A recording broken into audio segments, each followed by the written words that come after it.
Madame, Monsieur, bonsoir et bienvenue. Pour renforcer les capacités opérationnelles des forces armées de Côte d'Ivoire, notamment celles déployées dans la zone opérationnelle Nord, la Côte d'Ivoire et les États-Unis ont signé deux protocoles d'accord.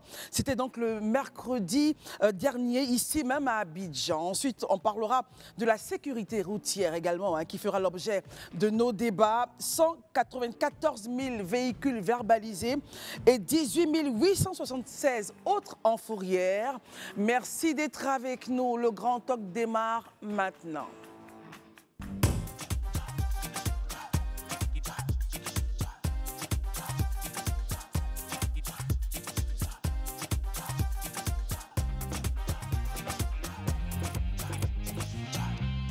Merci d'être avec nous aujourd'hui, jour férié. On espère que vous allez bien. Vendredi, donc 15 novembre, c'est la journée de la paix. Paix chez vous et dans vos familles. Et je sais que la paix est avec ceux qui sont sur ce plateau. Sarah, bonsoir. Merci d'être là ce soir. Bonsoir Christelle et bonsoir à tous. Élisée, bonsoir. Bonsoir Christelle. Christelle, si tu permets, je voudrais saluer un grand monsieur, le sous-préfet de Yamoussoukro, M. Yeo, qui a réalisé quelque chose d'extraordinaire qui, je pense, doit faire cas d'école. Okay. Figurez-vous que dans le cas de la révision de la liste électorale, au lieu de laisser les populations se déplacer et se débattre pour voir comment elles se font enrôler, il a pris tous les services d'État, c'est-à-dire l'ONESI et la CMU, pour se rendre de village en village, pour permettre dans un premier temps, et tous ceux qui font les audiences foraines, pour permettre que ceux qui n'ont pas de papier, en même temps, tous ces services-là, comme un guichet unique, le réalisent en même temps. Et figurez-vous qu'il a réussi à faire enrôler sur 2 villages près de 700 personnes qui n'avaient aucun papier, à qui il a permis d'avoir tous les papiers. Est-ce qu'on peut l'applaudir, s'il vous plaît? Il mérite. C'est un cas, je me dis que si tout le monde faisait comme lui, vraiment, on résoudrait, voilà, c'est la situation des papiers. Franchement, son expérience m'a marqué et j'ai dit qu'il fallait quand même qu'on le dise aux yeux de la nation et qu'il soit quand même félicité et que cela serve de cas d'école pour les autres. Merci beaucoup à M. Yeo, le sous-préfet de Yamoussoukro. Merci beaucoup, Élisée. Herman, bonsoir. Bonsoir, Christelle. Je profite pour saluer le préfet de Sabatigila, qui est un très fan du Grand Talk. Très bien. Barry, avec vous, on saluera qui? Bonsoir déjà. Bonsoir Christelle, je fais un coucou à ma mère depuis le Fouta Dialon qui me manque. Le bébé. Oh là là, Herman, c'est terrible.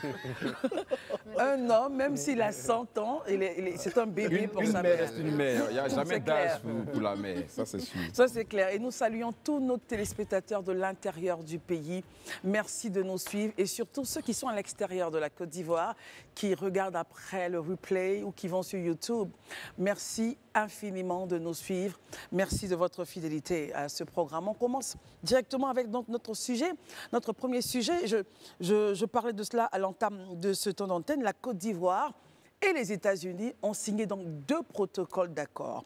On parle donc de 12 véhicules blindés de la part des États-Unis et de la mise en place d'un programme de formation préalable de déploiement des militaires ivoiriens donc dans la zone opérationnelle Nord. Alors Sarah, j'aimerais avoir votre point de vue. Comment appréciez-vous déjà? Sous quel regard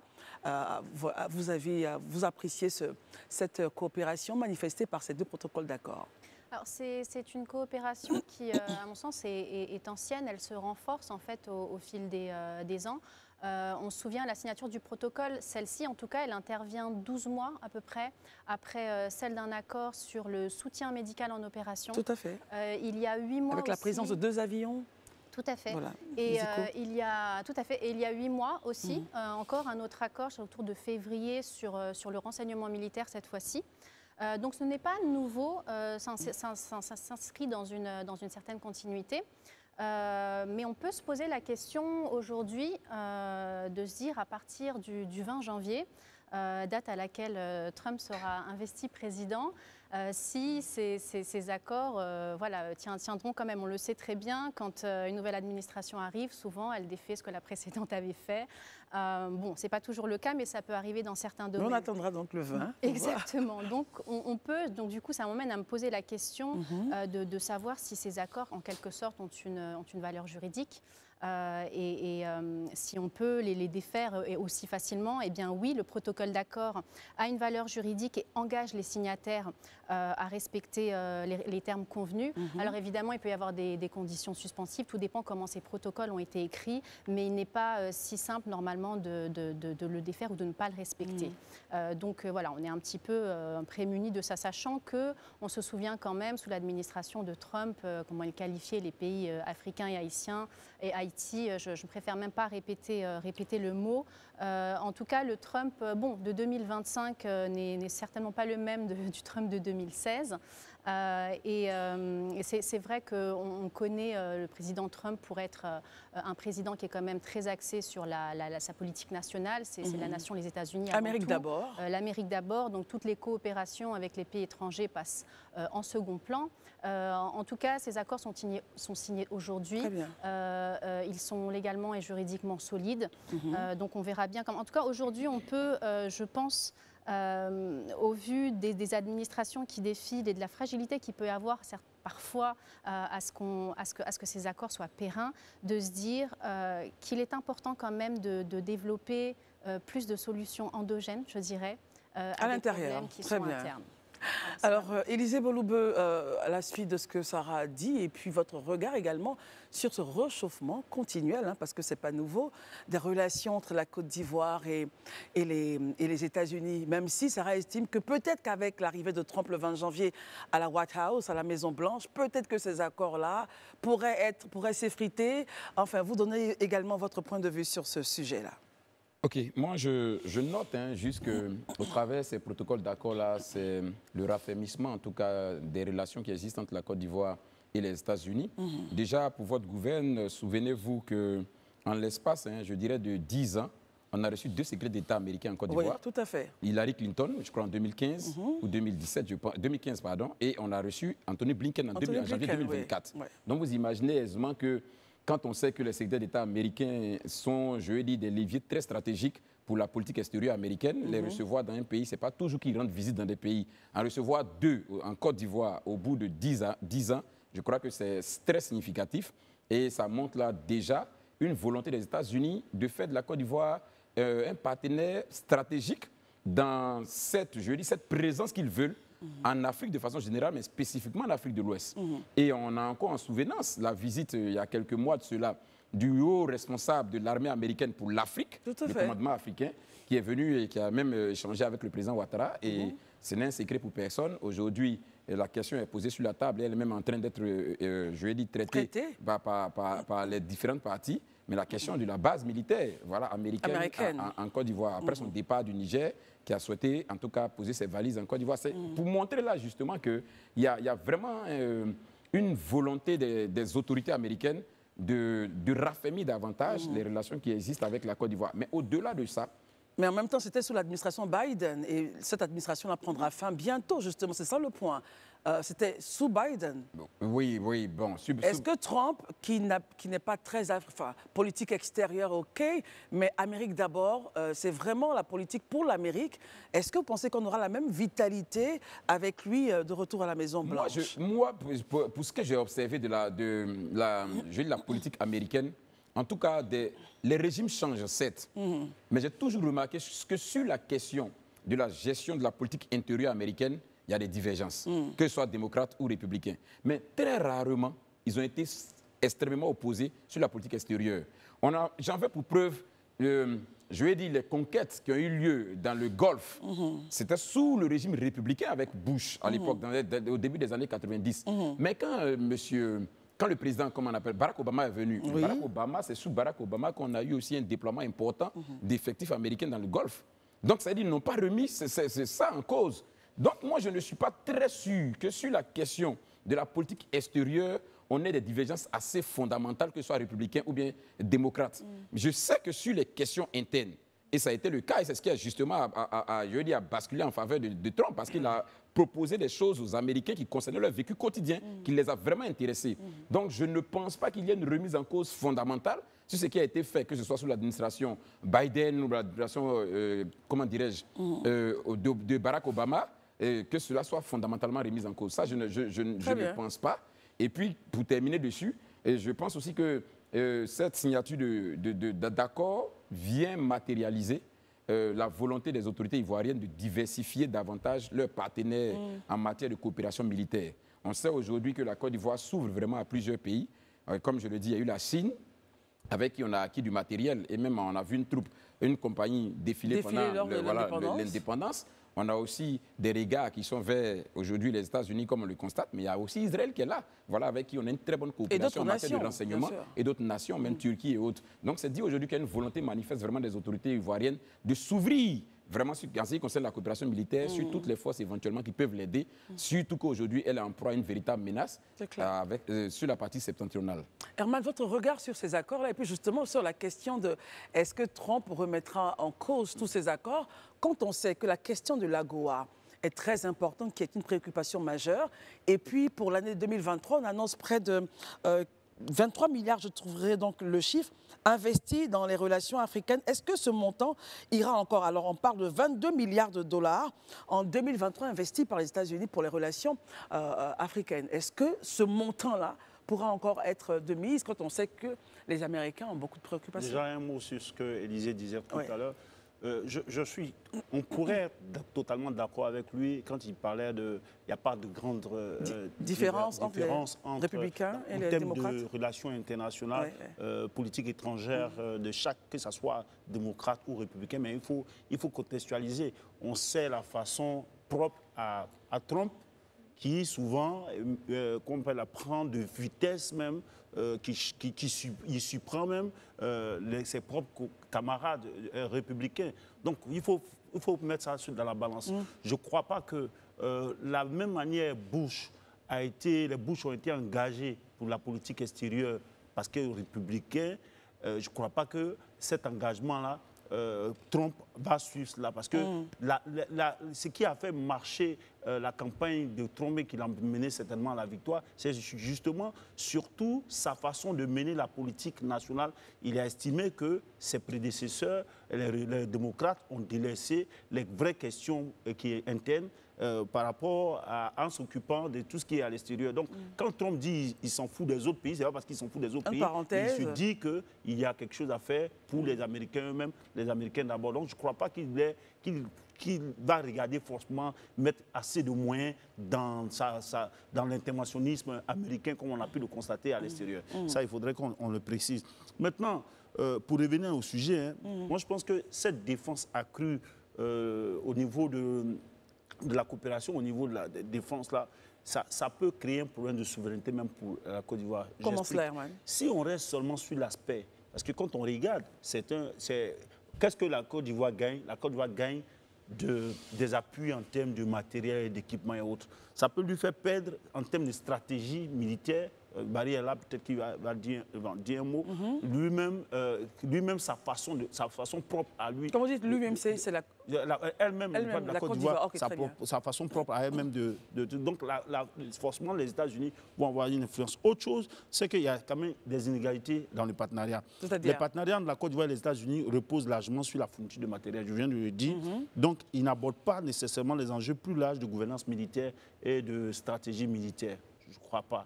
Aujourd'hui, Élysée l'a relevé, les Américains, eux, ils ont été chassés du Niger, ils cherchaient une autre zone où pour mettre toutes leurs troupes, ils ont trouvé ça à Odiéné, donc ils viennent, ils nous donnent des matériels, on dit autant de matériel qu'on veut, mais ce n'est pas ce qui va déranger le budget militaire des Américains. Donc c'est des petits cadeaux. Moi, j'estime, c'est vrai que nous, on peut applaudir cela, mais c'est des petits cadeaux qu'on donne par rapport à tout ce qu'ils vont faire. Et on connaît les traces des troupes américaines lorsqu'elles s'installent comme base américaine dans certains pays.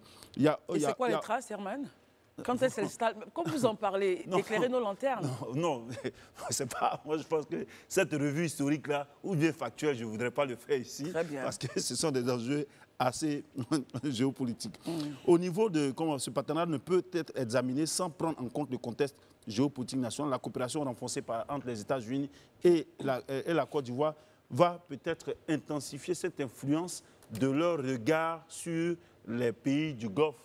Et j'imagine que, encore une fois, Barry, qui est notre spécialiste ici au niveau des questions militaires, va abonder dans le même sens. Donc, dans tous les cas, pendant qu'on cherche à faire partie les troupes françaises, même si en réalité c'était juste des mouvements à l'intérieur du pays, et qu'on le dise fermement, on se rapproche des Américains, c'est vrai, on peut se dire que c'est un renforcement, une diversification des relations militaires et autres, mais dans tous les cas, lorsque des pays, parce qu'on n'est pas encore arrivé à un âge où la Côte d'Ivoire aurait sa base ivoirienne dans le Maryland ou quoi que ce soit. Donc, dans tous les cas, on perd quelque chose en termes de souveraineté. Mais tant que ça peut nous servir, prenons. Alors, Barry, je voudrais me reposer un peu sur les propos d'Herman. Herman estime que ces accords-là démontrent qu'on perd de la souveraineté sur notre territoire. Ensuite, ça permettra aux États-Unis d'avoir un regard sur les pays de Golfe de Guinée. Mais en même temps, il faut rappeler que ces accords-là rentrent véritablement pour aider à la capacité opérationnelle des soldats qui sont dans la zone nord du pays. Et on sait très bien que cette zone-là, elle est sujette à des tensions ou à des agitations terroristes. Barry, quel est votre regard sur la question? Déjà, je note que la coopération militaire dans laquelle s'inscrit le gouvernement ivoirien depuis quelques années, c'est une coopération totalement multilatérale. Multilatérale en ce sens que la Côte d'Ivoire a acheté du matériel pour la marine nationale en Israël.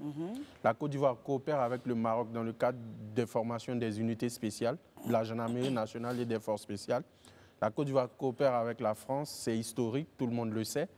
Et là, on a les États-Unis. Récemment, monsieur le ministre de la Défense nationale était en Turquie au salon de défense d'Istanbul. Monsieur le ministre d'État, ministre de la Défense nationale, pour l'achat de drones et la signature de partenariats avec la Turquie.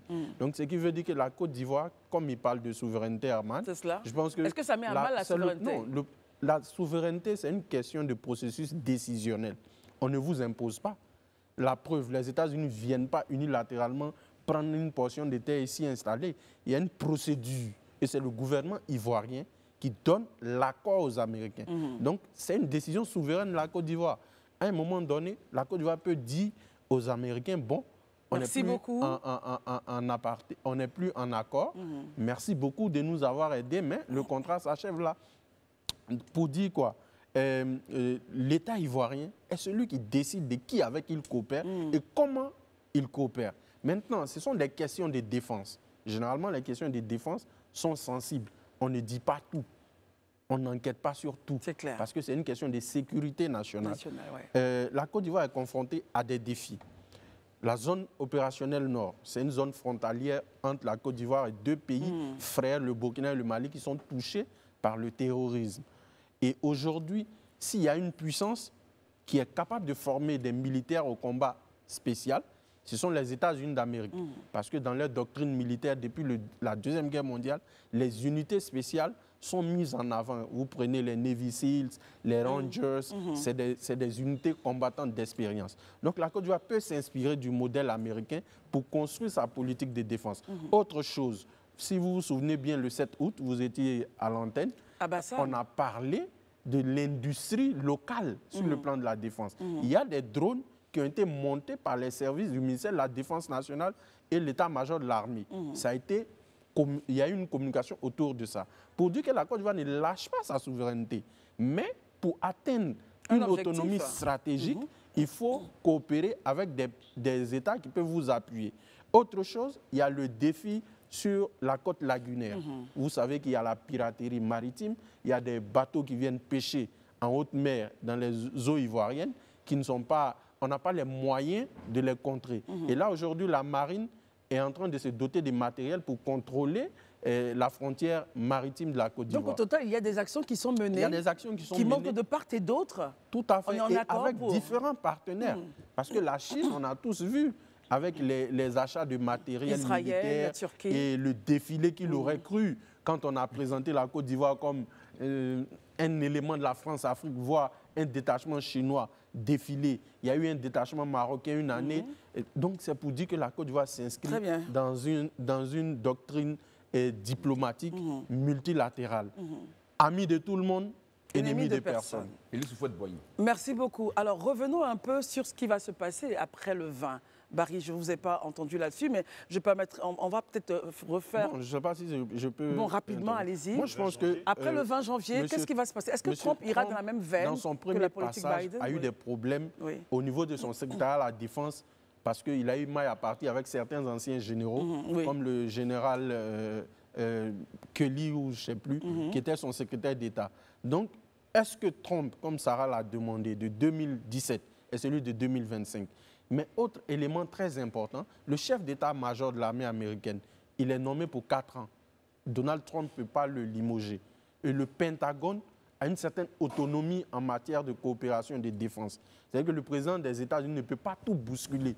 Il y a des limites à toute chose. Mais peut-être que Trump a compris aussi certaines erreurs de son premier mandat. Il va certainement rectifier le tir. Mais on attend aussi la nomination du secrétaire à la Défense. Ça nous dira en long sur le profil, en fait. Est-ce que les nouveaux enjeux, justement, qu'il n'avait pas quand il est venu à son premier mandat, les nouveaux enjeux géostratégiques, justement, dans notre région, ne pourraient pas le pousser à reviser sa position, Sarah? Oui, tout à fait. Bon, ensuite, avec Trump, on n'est jamais à l'abri. On ne sait pas ce qu'il va faire. On ne sait pas. On ne sait pas d'ailleurs aujourd'hui ce qu'il pense ni quelle est sa politique vis-à-vis du continent africain. Il ne s'est quasiment jamais exprimé sur ce sujet pendant toute sa campagne. On ne sait pas quelle sera, quelle est sa stratégie et quelles seront ses actions. Ce que l'on sait en revanche, c'est qu'effectivement, sous l'administration de Biden, ils avaient assez activement repris des relations sur le plan diplomatique. On avait vu Anthony Blinken faire une série de voyages en Éthiopie. Il y avait aussi Kamala Harris, qui était sa vice-présidente à ce moment-là, visiter le Ghana, visiter la Tanzanie. Ils étaient extrêmement actifs. Ils ont même créé le sommet États-Unis-Afrique, où il y a des millions qui ont été investis dans différents secteurs, notamment au niveau de la digitalisation.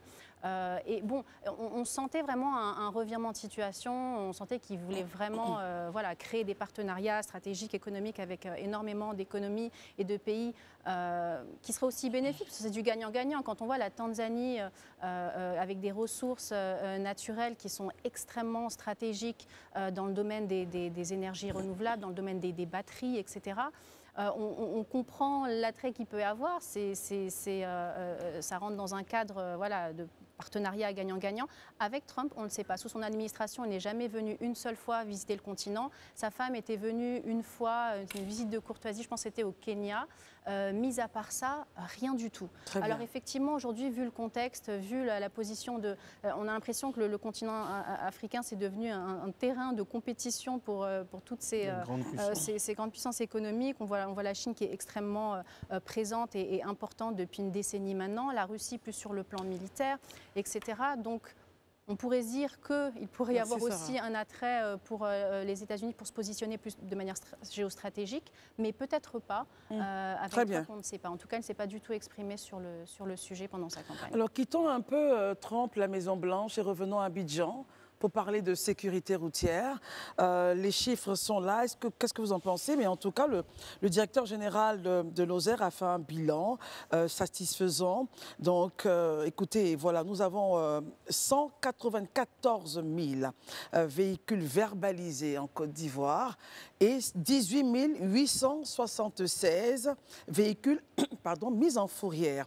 Alors, c'est un bilan qui a été dévoilé lors de la conférence de presse qui s'est tenue donc le mardi dernier, 12 novembre, par le directeur général de Lozère. Il a parlé des résultats significatifs. Enfin bref, au total, il estime que le résultat est satisfaisant. Sarah, qu'est-ce que vous en pensez? Bon, effectivement, on peut que se réjouir de ce genre de bilan, surtout suite à la tragédie qu'il y a eu lieu il y a quelques jours, qui avait fait un accident causant plus de 20 morts. À 25 km de Gagnoa. Exactement. Avec plus de 20 morts. Ouais. Oui, plus de 20 morts, dont 2 familles qui célébraient un mariage et qui se retrouvent maintenant toutes deux endeuillées. C'est une tragédie absolument terrible. Donc j'ai envie de dire oui, c'est une bonne chose, mais est-ce que c'est assez? Qu'est-ce qu'on peut faire de plus pour éviter ces accidents mortels incessants? J'ai envie de prendre l'exemple des fois qui me vient souvent à l'esprit de la Norvège, qui est d'un pays qui est quand même allé un peu dans l'extrême peut-être dans la sécurité routière et qui, je vous donne un exemple, si vous dépassez, vous faites un excès de vitesse au-delà de 20-25 km/h, vous avez une amende qui va jusqu'à 600 000 francs.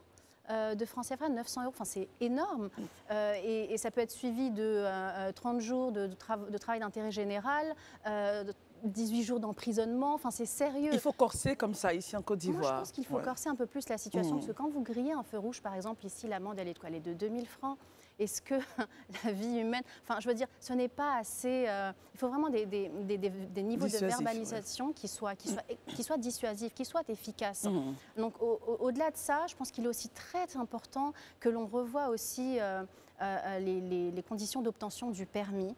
Excusez-moi, on ne va peut-être pas m'aimer pour ce que je dis, mais j'ai l'impression qu'on l'obtient un peu trop facilement. Quand on voit tous ces non-respects du code, des règles, qui font que sans ça, on ne peut pas conduire de manière en sécurité.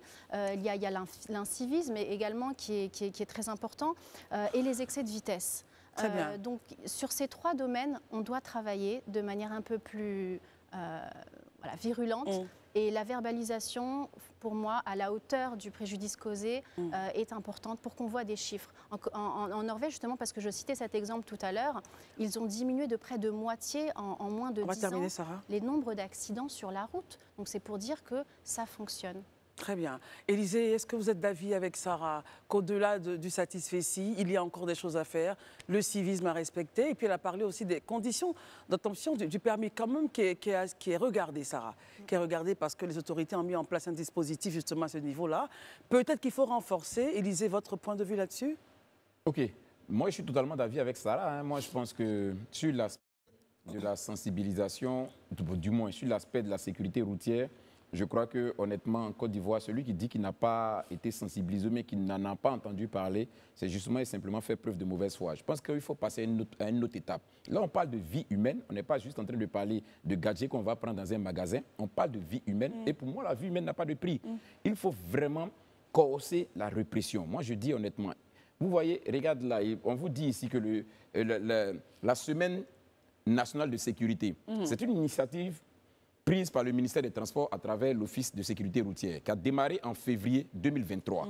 Chaque mois, ils prennent une semaine, généralement du 3 au 10, pour sensibiliser, en tout cas pour interpeller sur la nécessité de pouvoir adopter les codes de la route. Est-ce que cela suffit, Élisée?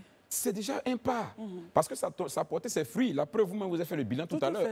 En une année et demie, regardez un peu ceux qui ont été verbalisés, regardez ceux qu'on a mis en fourrière. C'est quand même, c'est pas négligeable. Tout à fait. Donc, ça a quand même des résultats. Là, on vous dit, par exemple, que de 2021 à 2023, on a reçu une baisse de près de 6% d'accidents de la circulation, de 14% de nombre de blessés et de 30% de nombre de tués. C'est-à-dire que les efforts qui sont faits sont des efforts importants. Maintenant, comme moi je le dis, les statistiques ont montré que 80% des accidents sont du fait de la responsabilité humaine, c'est-à-dire que du fait de l'homme. Mais ça, là, on ne peut pas résoudre ça aujourd'hui uniquement avec la sensibilisation. Mais comment on arrive à résoudre ça, justement, sur le long terme? Mais c'est de mettre en place la répression, moi je pense. Et le point de Sarah, qu'il faut augmenter, donc...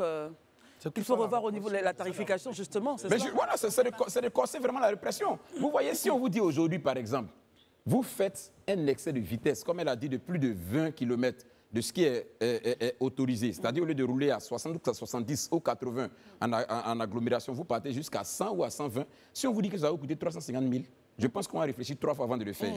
Parce que ça fait même plus que le salaire de plusieurs moyens.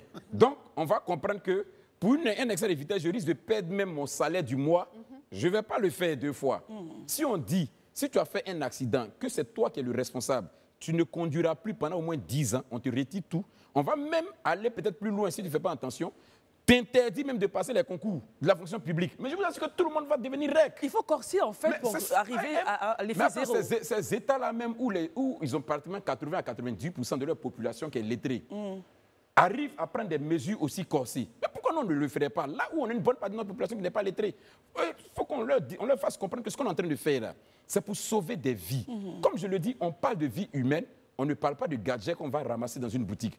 Donc pour moi, la vie n'ayant pas de prix, il n'y a aucune répression qui sera de trop pour moi. Tant que ça peut permettre de préserver des vies, moi je suis pas à temps. Très bien. Herman, votre point de vue là-dessus? Moi, je pense les mots sur la route, en termes de sécurité routière, on les connaît. Il y a l'incivisme des conducteurs. Il y a le non-respect du code de la route. À se demander s'ils connaissent même, ils sont passés par une autre école. Il y a l'usage de la drogue et l'alcool au volant. il y a aussi la vestusité des véhicules. Il y a les véhicules qui sont là, qui ont souvent 40 ans d'âge, qui sont sur la route. Souvent, tu te demandes bien si les forces de l'ordre là, les policiers qui sont là, qui régulent la circulation, voient cela. Il y a aussi la corruption, ce qu'on appelle couramment le racket. Ça existe. Donc, quand on a fini ça, aujourd'hui, allez-y demander à combien de temps les gens obtiennent les permis de conduire. Les auto-écoles, est-ce qu'on ne doit pas regarder effectivement comment ils fonctionnent? Moi, mon fils, cette année, il est venu, il voulait aller faire son permis de conduire. À un moment donné, il m'a dit simplement qu'on lui demandait, je crois, à payer 30 000 francs et puis il ne passe même pas l'examen. Oui. C'est pas possible. Donc, je veux dire qu'au-delà même des auto-écoles, ceux qui sont chargés, les organismes qui sont chargés d'attribuer le sésame, il faut regarder. On faut regarder. Comment est-ce que les gens délivrent? Mais quelqu'un qui est allé, qui a payé, qui n'est même pas allé suivre le cours de conduite, ou bien qui n'a pas allé faire l'examen, ou bien il a fait l'examen de façon expéditive, comme je le dis, mais il est sur la route, c'est un danger pour lui-même et pour les populations. Et pour les autres. Maintenant, quand on a fini cela, quand il vient sur la route, pourquoi est-ce que ceux qui sont chargés de les surveiller ne font pas correctement leur travail? Parce que souvent, tu te demandes, est-ce que ce véhicule-là, si on demande, on regarde bien, est-ce que ces véhicules-là, on respecte, ont des pièces? Mais ça circule. Les chauffeurs de Gbaka, ils font comme ils veulent, le transport en commun. Vous savez bien. Donc moi, je pense que, comme ils ont dit, la répression, il faudrait qu'on joue. On ne doit pas badiner avec ça. Les cours, les auto-écoles doivent pouvoir donner des cours de l'alcool au volant, de drogue au volant, pour que les gens puissent voir le danger. La plupart des accidents que les jeunes font, souvent ils n'ont pas de permis, ou bien ils sont sous l'effet de drogue, ou bien d'alcool, et de stupéfiants. Mais et ça, qui est chargé de régler cela sur les routes? Très bien. Au-delà de tout cela, Barry, la responsabilité familiale, la responsabilité collective et votre point? Bon, écoutez, des efforts ont été fournis, il faut le reconnaître. Depuis quelques années, quand même, et le ministère des Transports et l'OSER ont entamé beaucoup de réformes et il y a eu beaucoup de choses qui ont été faites. Mais est-ce que ça suffit? La question, c'est non. La question, c'est non parce qu'il y a une dimension essentielle qu'il ne faut pas oublier. Laquelle? C'est la dimension humaine. Celui qui est censé contrôler le conducteur en infraction, c'est un humain. Celui qui conduit, c'est un humain. Et il y a des comportements humains qui sont malheureusement critiquables. Et c'est ce qui entraîne généralement les décès. Tout à l'heure, Sarah a évoqué un cas de 20 morts. Ce n'est pas quand même 20 blessés. C'est 20 personnes décédées. Donc, vous voyez un peu la mort fait, comment dirais-je, bon ménage avec la route. J'ai envie de dire, mais pas à cause de la responsabilité humaine. Aujourd'hui, je vais vous donner un seul exemple. Moi, j'ai été au péage du 4e pont. On était au péage, il y a un motard qui s'est faufilé. Un motard, on va bien expliquer. Hein. Alors, c'est les motocyclistes. Les motocyclistes. Voilà. Il est venu, il ne veut pas payer le péage. Ah bon, qu'est-ce qu'il a fait? Dès qu'on paye, la barrière se lève, il fonce. Imaginez-vous si le chauffeur ne faisait pas attention. Il allait le percuter. C'est terrible, ça. Il ne veut pas payer le péage. Ça, c'est quelle forme d'incivisme? Au fait, tant qu'on ne pose pas les vrais problèmes, on va beau monter un arsenal de répression, ça ne va pas marcher. Il faut que chacun soit conscient qu'il est d'abord le maître et le capitaine de sa vie.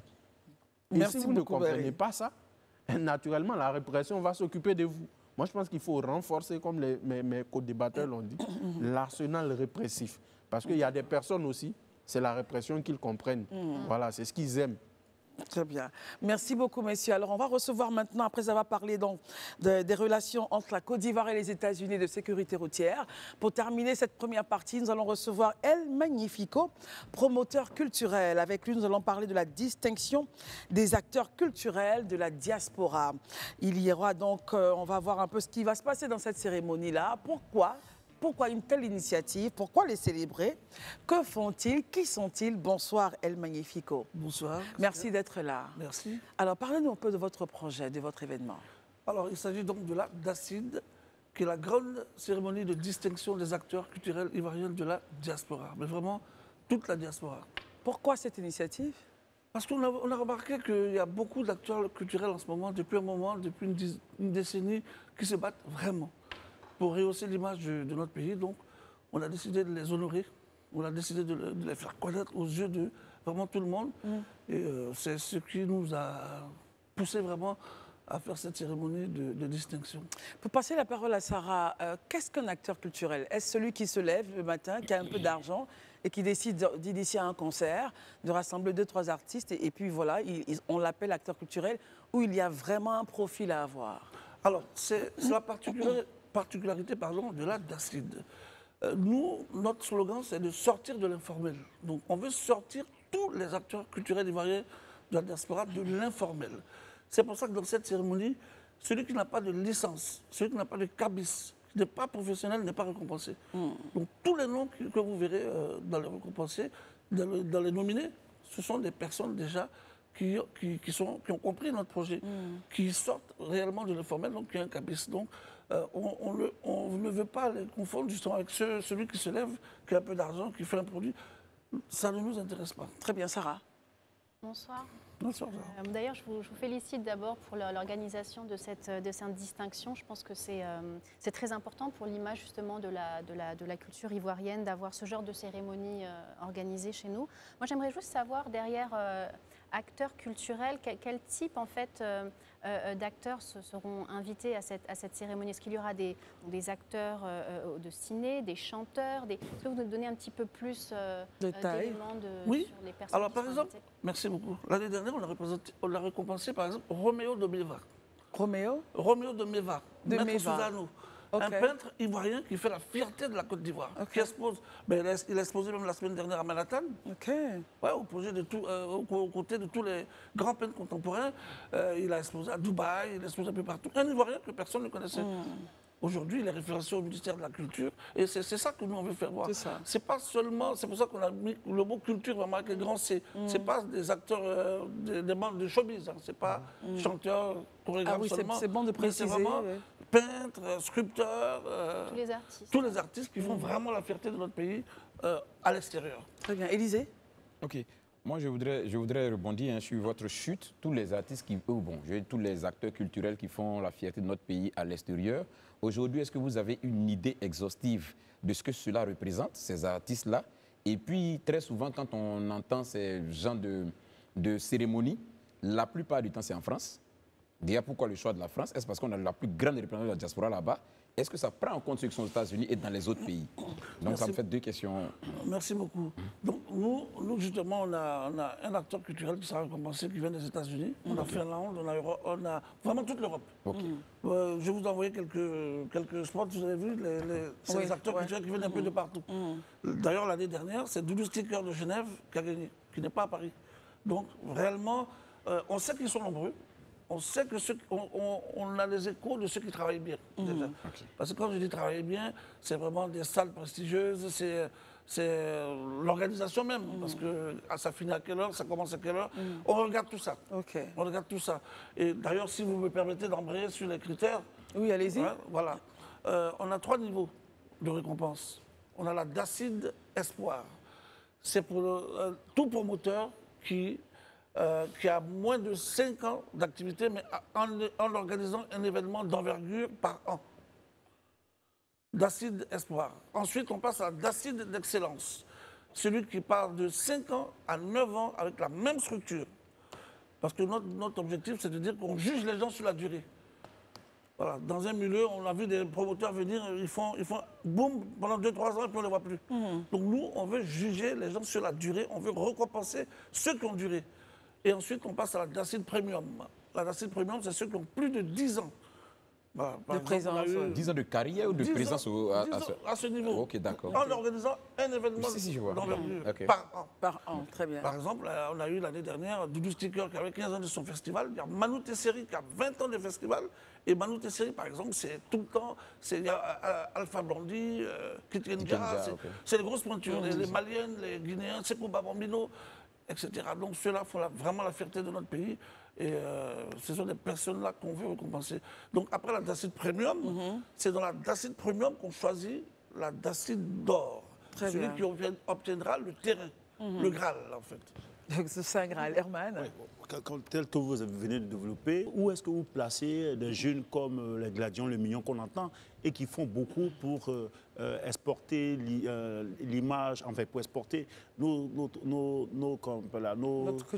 artistes d'ici, et on les voit beaucoup tourner, les Naman Bouaké et autres, c'est vrai que ceux-là ils font des événements, mais ils font beaucoup. Quelle place ceux-là ils ont? Je profite pour dire un coucou à Gladion le Mignon qui a perdu son frère aîné, qui a tout fait pour lui. Ce sont des jeunes qui font pas. On les regarde, on les observe, mais nous avons des critères. Donc ceux qui rentrent dans ces critères, ils sont dedans. Gladion a une structure. Il était nominé d'ailleurs l'année dernière. Cette année, Nama Bouaké fait partie des lauréats d'Acide. Nama, il est d'Acide d'excellence. Il a reçu son courrier déjà hier, il me l'a dit. Donc, ils ont tous leur courrier. Donc ceux-là, vraiment, on s'en occupe parce que justement, c'est ces jeunes-là qu'on veut valoriser, qu'on veut récompenser parce qu'ils font l'honneur de la Côte d'Ivoire. Ils ont compris qu'il fallait se professionnaliser et ils nous suivent. Gladion a une structure. Très bien. Nama Bouaké a une structure et donc ceux-là rentrent dans nos critères. Barry, dernière question. D'accord. Quels sont les grands défis auxquels les acteurs culturels ivoiriens de la diaspora sont confrontés aujourd'hui? Les défis... Dans leur activité au quotidien, quels défis doivent surmonter? Vous pouvez percevoir des défis en termes de difficultés. On va peut-être aller sur deux ou trois. Les difficultés, en général, ce sont les problèmes de salles et de professionnalisme un peu, parce qu'on va dire qu'on commence un événement à 20h, en général c'est 23h, tout le monde n'est pas encore arrivé, et c'est le gros problème qu'on a. D'accord. Mais en tout cas, merci d'être venu. Un petit rappel, vous êtes El Magnifico, promoteur culturel, et donc la distinction des acteurs culturels de la diaspora, ça sera donc le 7 décembre. On rappelle la salle, à la salle Factory. Oui, au prestigieux salon Factory 58. Très bien. Merci beaucoup d'être venu. C'est moi qui vous remercie. Et félicitations à vous. Merci à vous. À tout à l'heure. Merci de votre fidélité à ce programme. C'est la seconde partie de ce temps d'antenne après le journal qui vous a été présenté par Karel Dablé. Nous recevons Monsieur Laurent Ayemou, mais avant, comme j'aime le dire, mes amis sont toujours là, Sarah, Élisée, Herman, Barry. Et Monsieur Laurent Ayemou nous a rejoint. Bonsoir Monsieur Ayemou. Bonsoir, madame. Vous êtes le directeur exécutif de la Fondation internationale Bien Vieillir. José et Méoué, deux grandes voix de la musique ivoirienne, en concert inédit pour votre fondation internationale. Alors, pourquoi Bien Vieillir en Afrique décide d'unir ces magnifiques voix pour un concert? Merci madame. Mon Tout plaisir. d'abord, je voudrais remercier la télé qui nous accueille. Effectivement, la Fondation internationale Bien Vieillir, après 5 ans d'existence, mène des activités en faveur des personnes âgées, notamment les plus vulnérables, sur le plan de la santé, de la nutrition, mais aussi de l'éducation et formation. Bien entendu, une telle fondation qui a possible les personnes âgées est face à une problématique majeure, c'est le financement de ces programmes. C'est en cela que nous avons approché ces deux illustres artistes, à l'effet de joindre leur image à la fondation. Donc ce concert est pour nous un moment pour collecter des fonds, pour soutenir les programmes et non des points dans le programme dénommé Assiette du cœur. Assiette du cœur. Et c'est quoi l'Assiette du cœur? Le programme Assiette du cœur est un programme très ambitieux qui, après 5 ans d'existence, nous avons fait des études un peu secteur dans les quartiers. Nous avons remarqué qu'il y a bon nombre de personnes âgées, isolées, qui ont des difficultés de se nourrir convenablement. Donc nous sommes rentrés en contact avec les structures décentralisées de l'État, les centres sociaux, les organisations à base communautaire, et avec l'appui des gérontologues et des gériatres, nous avons pu identifier des personnes âgées et à la suite, une évaluation de leur vulnérabilité. Un bilan de santé a été fait et nous avons fait un test expérimental pendant 6 mois où nous apportons la nourriture chaque jour avec un prestataire. Après 6 mois, nous avons évalué. On s'est rendu compte que nos papas et maman n'aimaient pas les mets trop sophistiqués qu'on l'envoyait. Il fallait alors s'appuyer. On envoyait des mets, vous voyez, de l'eau, des entrées, des plats de résistants et desserts. Et après 6 mois, le bilan nous a montré qu'ils délaissaient la nourriture. On a fait une étude, on s'est rendu compte qu'ils habitent dans des quartiers, entre guillemets, précaires. Donc, ils se nourrissent avec ce qu'ils trouvent sur place. Donc, nous avons approché des restauratrices du quartier. Mais bien entendu, on est fait face à l'insalubrité, la propriété. On les a formées.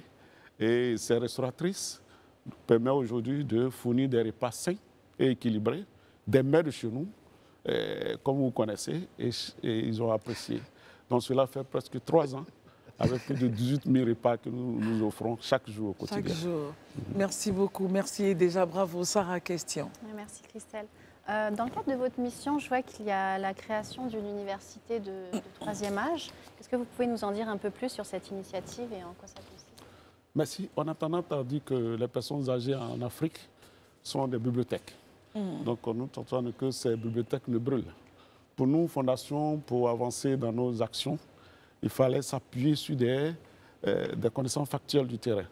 Donc nous avons réuni des personnes âgées ayant des compétences diverses qui se réunissent, qui réfléchissent sur des thématiques bien précises. Et ces thématiques, je vous donne l'exemple simple, l'insertion professionnelle des personnes âgées. Et c'est une histoire qu'on n'aborde pas trop en Afrique, mais nos personnes âgées ont travaillé pendant des années, qui ont acquis des compétences diverses en pratique comme en connaissance. Et ces personnes se réunissent pour partager leur expérience. Nous les documentons et nous serons diffuser ces informations. Voilà le nom de l'université du 3e âge. Élisée? Votre fondation s'appelle Bien vieillir en Afrique. Doit-on comprendre que vieillir en Afrique est périlleux? Je dirais pas seulement périlleux, mais pour vieillir en compléter, Élisée, Afrique... ce n'était pas le cas auparavant. Hein? Oui, ce n'était pas le cas parce que nous avons nos cultures, nos valeurs en Afrique, contrairement à d'autres cieux. Oui. En Afrique, nos personnes âgées vieillissent mieux entourées des petits-enfants, de laisser et tout. Mais aujourd'hui, il faut de reconnaître, avec la modernisation de nos sociétés qui évolue à grands pas, il y a la solitude et l'isolement qui s'installent. J'en ai pour exemple des personnes âgées ici, tôt le matin, tout le monde quitte la maison, se retrouve seul, de 7h jusqu'à 19h, qui n'ont personne à qui parler, à qui échanger. Donc aujourd'hui, vieillir en Afrique en train de ressembler, entre guillemets, sous d'autres cieux. À vieillir en Europe, par exemple. Vieillir en Europe, un peu. Mais nous, Fondation, pour agir dans ce sens, on veut s'appuyer sur nos valeurs, comme j'ai dit tantôt tout à l'heure, pour pouvoir donner des actions beaucoup plus précises. Si vous voyez, à la faveur d'une mission en Europe, nous sommes allés s'imprégner de ce qui se fait là-bas. Et on s'est dit, nos parents ne peuvent pas vivre, entre guillemets, en vase clos. Très bien. Nous, on a souhaité vraiment être avec eux au quotidien, dans les familles, avec des visites à domicile, pour resserrer les liens familiaux, mais aussi les liens affectifs. Herman? Ma question, c'est qu'est-ce qui a motivé le choix de ces 2 artistes-là? Est-ce parce que ces artistes, ces 2-là, José et Mewe, sont portés vers le caritatif, ou bien ils sont sensibles à votre cause, ou bien c'est justement pour mobiliser beaucoup plus de personnes, parce qu'on les connaît, ce sont des grosses factures en termes artistiques? Merci. Vous avez résumé parfaitement les trois motifs qui nous ont poussés à aller vers ces 2 illustratrices. D'abord, Mewe, nous l'avons contacté, par sa fibre humanitaire et sociale, a voulu s'associer. Et José, déjà, nous l'avons contacté il y a quelques mois pour lui expliquer notre ambition de collecter des fonds. Et jamais ça s'est fait en Côte d'Ivoire, ces 2 artistes. L'autre est d'une époque et la jeunesse s'unissent ensemble et on espère atteindre notre objectif, c'est celui de récolter assez de fonds pour soutenir notre programme. Assez du cœur. Alors tout à l'heure, dans le cadre de vos missions, vous avez évoqué la journée de retraite active. En quoi cela va consister concrètement? Justement, cette journée était une journée qui consistait qui s'apparente au 1er octobre. Vous savez que le 1er octobre, c'est la journée internationale des personnes âgées. Donc c'est une journée où nous réunissons les personnes âgées et nous essayons de mener des activités psychosociales pour leur permettre de se rencontrer, entre guillemets, de se reparler parce qu'ils se sont vus il y a longtemps. Et aussi, c'est le moment aussi d'attirer l'attention de nos décideurs. Vous savez, dans nos pays, il n'y a pas encore de politique d'accompagnement des personnes âgées bien établie. Donc nous, société civile et notamment Fondation, nous faisons un plaidoyer dans ce sens pour que nos pays soient dotés de politiques d'accompagnement qui permettent à nos personnes âgées de vieillir dignement.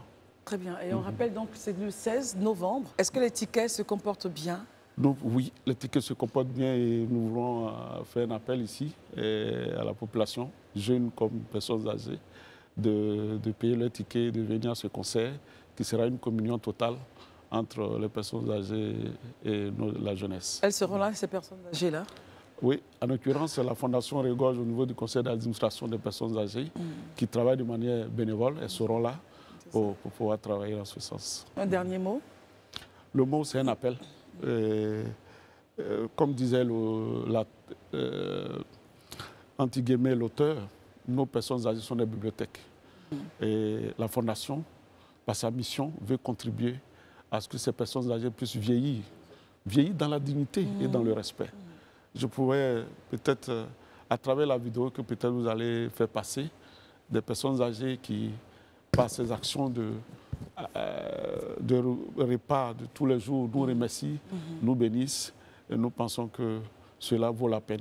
Bien sûr. Donc, nous lançons un appel à tous les mécènes, les entreprises privées, à se joindre à nous pour étendre cet élan de solidarité et de partage. Merci à vous. Merci beaucoup. Alors, c'est donc au Parc des Expositions, le 16 novembre, à partir de 20h. Merci, voilà. Élisée, 20h. Donc, vous êtes tous attendus. Bien vieillir en Afrique. Donc, vous êtes le directeur de la Fondation, directeur exécutif. Et José et Mewe en concert. Il n'y a pas que les deux. Oui, il y a Moula, merci à Mandidi, voilà, Shaolin. Mais à l'époque, c'était plutôt Mewe et Monique Seka qui faisaient souvent des scènes ensemble. Voilà. Et aujourd'hui, c'est Mewe et José. Voilà. Merci beaucoup. Hein. Ça sera un très, très bel événement. Transition générationnelle. Exactement. Merci beaucoup, monsieur Ayemou. Merci à vous. Alors, on reste toujours dans on va dire, mes chers amis, dans la célébration, hein, on va dire. On reste toujours dans l'ambiance de célébration. Et on va recevoir Wallace qui nous parle de la Journée internationale des droits de l'enfant, un spectacle caritatif pour la cause des enfants. Il nous dira pourquoi. Il fait donc ce spectacle-là. Bonsoir Wallace. Bonsoir. Ça va? Oui. Merci. Ça va bien, merci. Christelle, ça fait plaisir.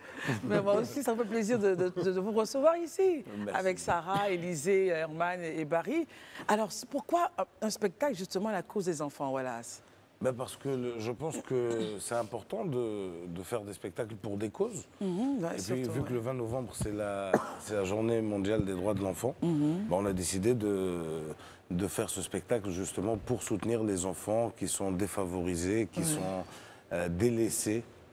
Je pense que tout le monde, hein, le magnifique Amin Radi, tout le monde vient pour la même cause. Et c'est important pour nous. On fait souvent des actions comme ça. Hein. On ne dirait pas, mais on le fait. Hein. Mais en fait, c'est bien d'avoir un artiste qui a une cause, en fait, qui est porté, qui soutient des causes. Sarah, question? Oui, peut-être une question un peu plus personnelle à Wallace même.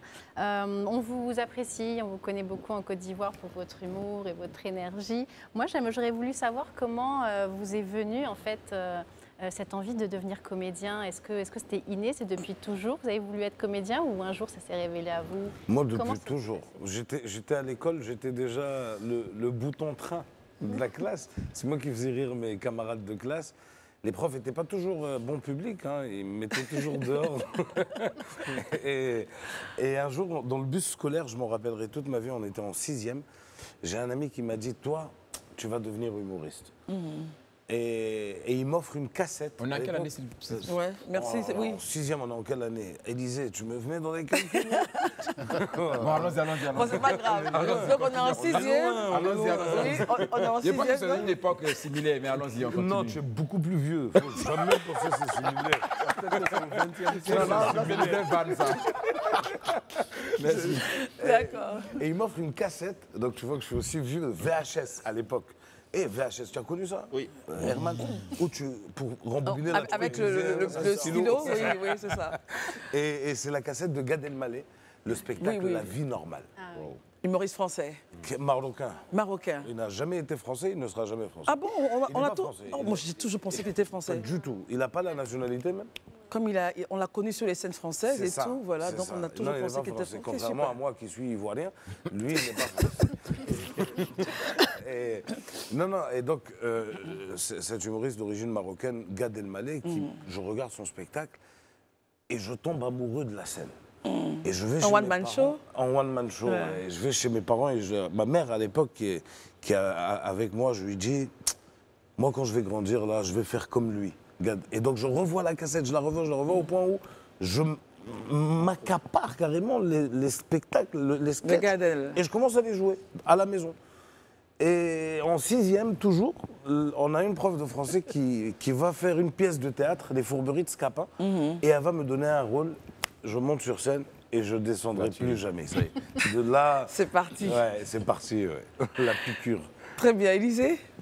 Ben, moi, je voudrais déjà te féliciter, hein, toi et tous tes amis, pour cette initiative-là, parce que ce n'est pas très souvent, comme tu l'as si bien dit, qu'on s'intéresse à ces droits-là. Mais je voudrais savoir, au-delà de juste une action de ce genre, est-ce que c'est une culture même pour Wallace d'être vraiment proche de ces populations plus ou moins vulnérables, de ces populations qui ont besoin plus d'attention?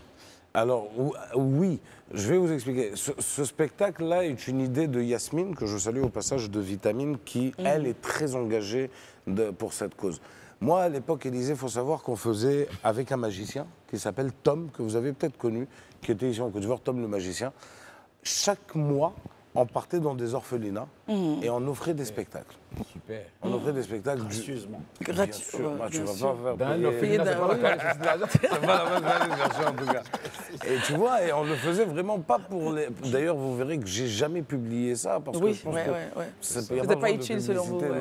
Mais on faisait plaisir aux enfants, on leur apportait des petits bonbons, des biscuits, et puis on leur faisait de la magie, de l'humour, on rigolait avec eux, on passait une journée avec eux, et puis ça nous permettrait, nous, de réaliser à quel point on avait de la chance.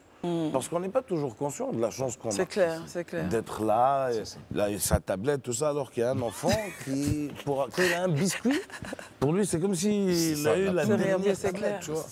Parce qu'ils n'ont pas cette occasion-là. Et ça nous a permis, je l'ai fait une fois et c'est fini.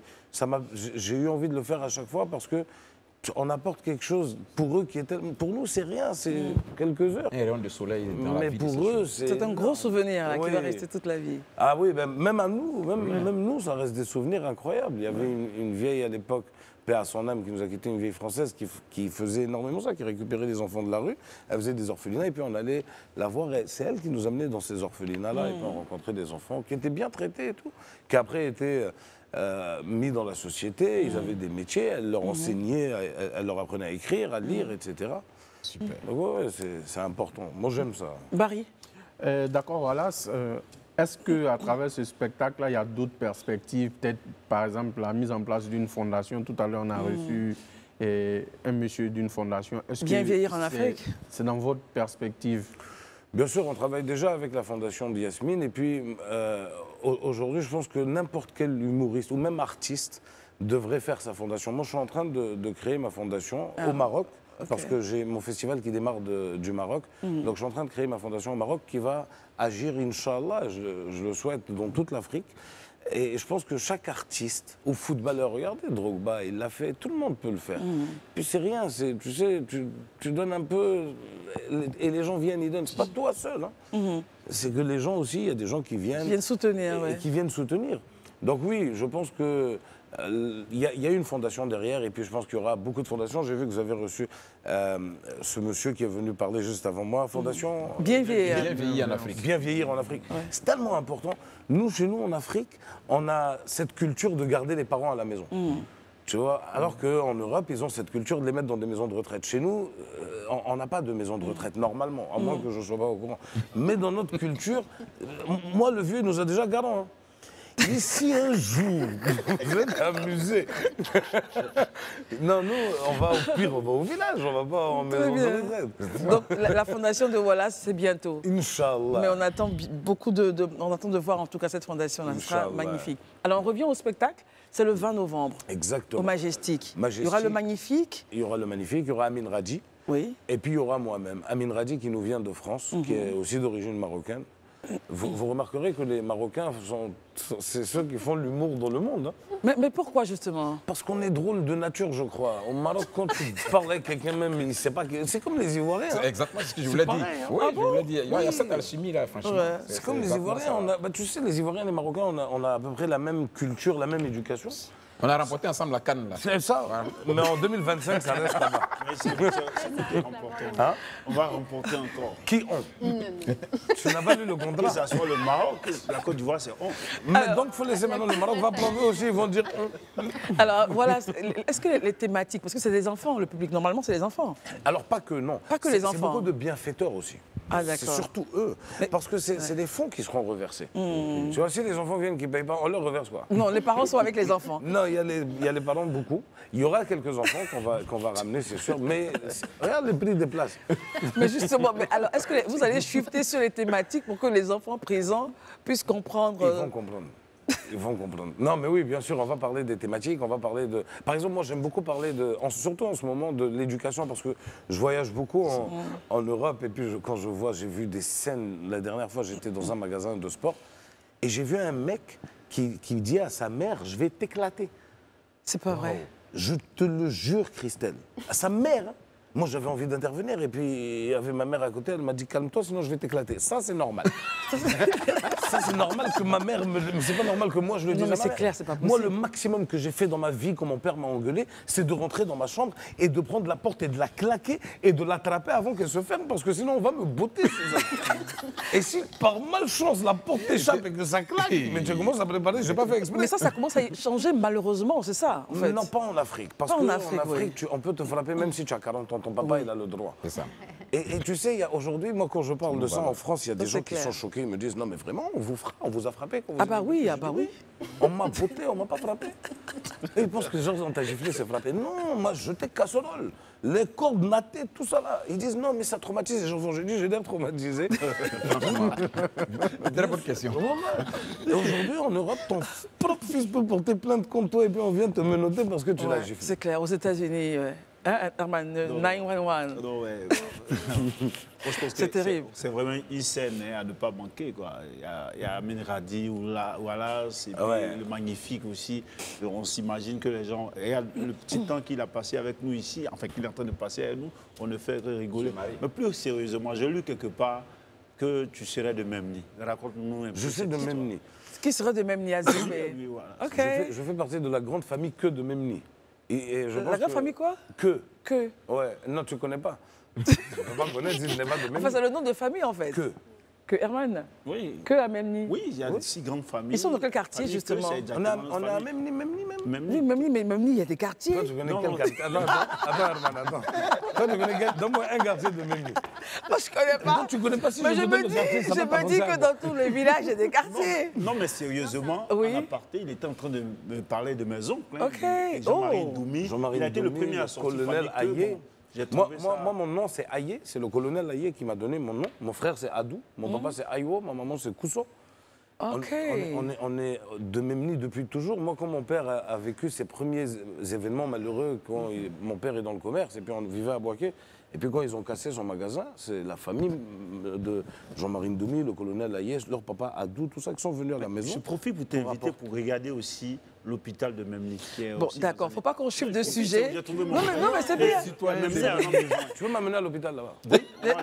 Les citoyens de Memni se sont retrouvés. Par contre, tu étais à Memni ce week-end, tu ne m'as rien dit. Je savais pas. Tu étais à Memni? Oui. Tu l'as amené Alors, n'oublions pas que voilà, c'est là. Non, c'est important, hein. Il faut qu'on parle Ah, mais c'est très bien. Le bio-couscous que tu manges à Memni, tu ne l'as jamais mangé ailleurs. Ce n'est pas des rumeurs. Bon, d'accord. Ce sont des faits. C'est nous, on tue escargot. Alors, voilà, est-ce que c'est la première édition? C'est la première. On n'espère pas la dernière, mais c'est la première. Alors, il y a une chose qui me rend fier, Christelle, c'est que comme tu peux le voir, les places sont très chères. Et oui, c'est 50 000 et 100 000 francs. Figure-toi qu'on est presque sold out. Oh my God. Et quand je dis presque sold out, ça veut dire qu'il doit rester entre 3 et 5 places à vendre. Waouh, ça c'est magnifique ça. Les gens soutiennent. Les gens magnifique, soutiennent. Moi, j'aurais pas payé 100 000 pour aller me voir. Hein. C'est la preuve que la cause que vous portez est une cause que tout le monde épouse en fait. Et il y a combien de places justement au Majestic? Il y a près de 400 places. 400 places. Tu veux faire le calcul de la recette, Chris? Non, c'est ça. Non, je pense à tout ce que les enfants auront comme bénéfice. C'est magnifique. C'est sold out. Oh my God. Sold out. Wow. Sold out et il nous reste 3. Et il y a des gens qui appellent, ils demandent, ils veulent venir absolument. Juste pour soutenir les enfants, Bien à sûr. cause des enfants. Bien sûr. Mais vous savez, si on n'a pas d'enfants, on a des parents. C'est magnifique. C'est magnifique. Donc je pense que ça parle à tout le monde. Alors un dernier rappel, le message, voilà. Ben, le message, c'est qu'on est tous de passage sur Terre. Hein. Il faut, quand on a l'occasion de soutenir quoi que ce soit, qui que ce soit, il faut le faire. Il faut le faire, ouais. Vous savez, je pense qu'il y a beaucoup de gens, aujourd'hui, nous en Afrique, on a la chance de garder cette sagesse. On vieillit bien en Afrique, parce que les vieux sont des sages chez nous.